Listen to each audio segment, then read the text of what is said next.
Y'all hungry? We ought to meet up sometime. Okay, thank you. Anyway, today we're going over steps to making a perfect cheeseburger. Know that it's all about paying attention to the details and using high quality ingredients.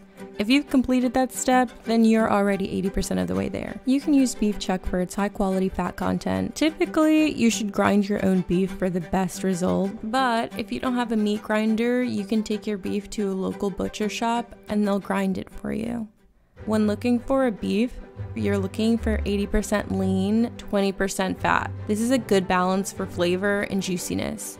Some other ingredients you'll need include burger buns. You should seek out a nice brioche roll, potato roll, egg buns. They're light and fluffy. It makes a world of a difference. You'll also need cheese slices. You can choose from cheddar, American Swiss, whatever your favorite cheese is. I personally like a good pepper jack. And then some other toppings like lettuce, tomato, red onion, pickles, condiments maybe, ketchup, mustard, mayo, barbecue sauce, whatever's your jam. I think that's a great addition. However, keep it simple. You'll probably need some salt and pepper. There is a fantastic burger rub listed in the description, and I created a menu card for you guys to follow. And that's just like salt, black pepper, dark chili powder, garlic, onion, crushed red pepper, and thyme. All the ratios are listed below, but it can add a little bit of spice to your burger, you know, give it a little pizzazz.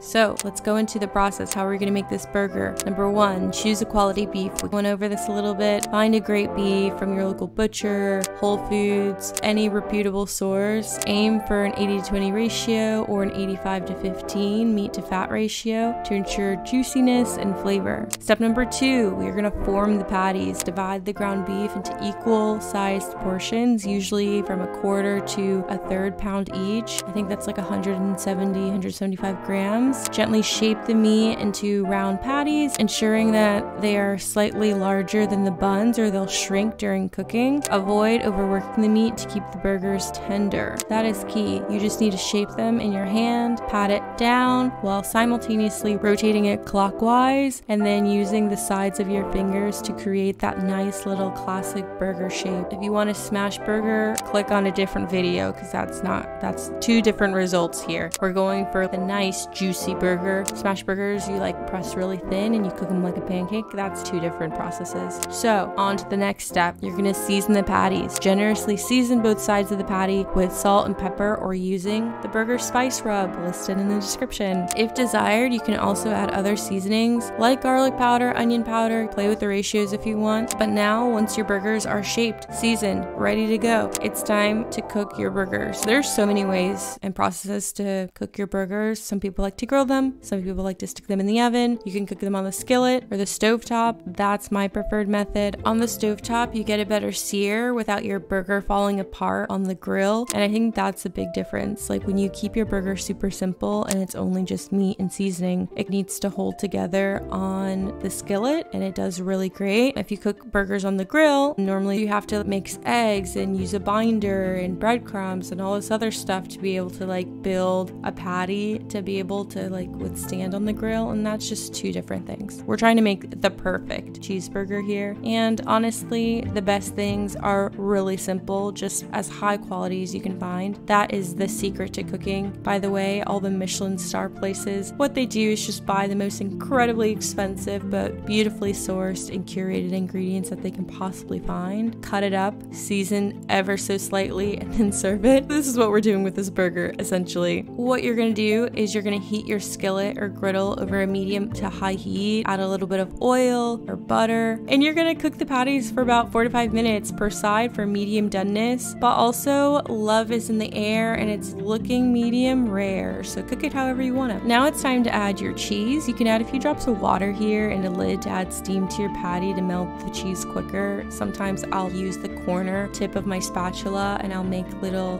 holes or slices in the middle of the cheese, and that gets some air underneath underneath and it just melts. Next, we're gonna toast the buns, the beautiful brioche buns. We're gonna do this while the patties are cooking. Lightly toast them, add some butter to give it great flavor and crispness. This step adds a nice texture to the buns and prevents them from getting soggy. Okay, last but not least, your cheese is melted, your burger's done, your buns are toasty. It's time to assemble your cheeseburger. You're gonna start by placing your lettuce at the bottom half of your bun and then gently lay your patty on the top. Next, you're gonna layer on all of your different toppings, a little bit of tomato. I hope it's just like a slice, maybe 2 or 3 slices of onion, like rings. And then you need to add pickles. Pickles are essential just for a palate, little side to it. Creating the perfect cheeseburger, the reason why you don't want to add a bunch of random toppings is because we're chefs out here, so we're trying to make the best burger possible. The reason why you need something like pickles is it's a palate thing. Like when you take a bite of a cheeseburger, your burger provides